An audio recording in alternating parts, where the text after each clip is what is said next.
Hi. One of the common autistic features is making odd sounds with your mouth.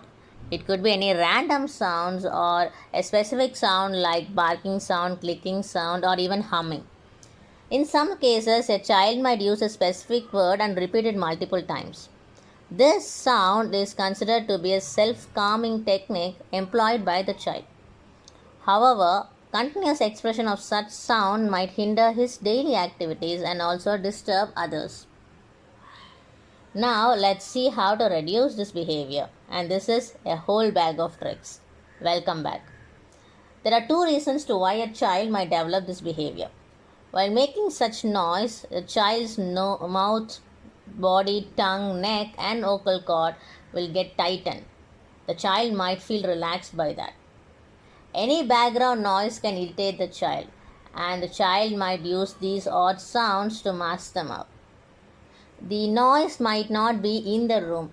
It could be anything starting from an humming noise from your refrigerator or a construction work happening outside your window. Now let's get to the solution. Search for chewable jeweleries. You can find a lot of those in Amazon and other sites. Chewing things would give the same pressure to the mouth, tongue and jaws, and the sounds might reduce. Use small straws and coffee stirrers for drinking juice. It will also provide the same pressure to the muscles. The same goes for cheek massages too. Search for oromotor massages in the net and you will find a lot of different techniques. Apply cream or jam on your child's upper lip and ask the child to lick off with his tongue.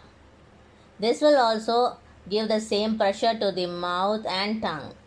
In case of background noises, the best thing that you can do is train the child to understand, perceive and interpret these auditory inputs. There are a lot of auditory perception training techniques that you can find in the internet, and you can also ask your AVA therapist about that. Meanwhile, you can use a relaxing music in the background for the child to focus on the task in hand and not get irritated by those background noises. Say for example, there is a loud noise from the window, and if the child is able to verbally express like please close the window or it is too loud, can we go somewhere else, the need for such noise making behavior will reduce. And at the same time, if the child is made to understand the logical reasoning behind it, like there is a construction work going on and the child has to accept that and the child has to patiently wait for the sound to go off, the child's behavior might develop even better.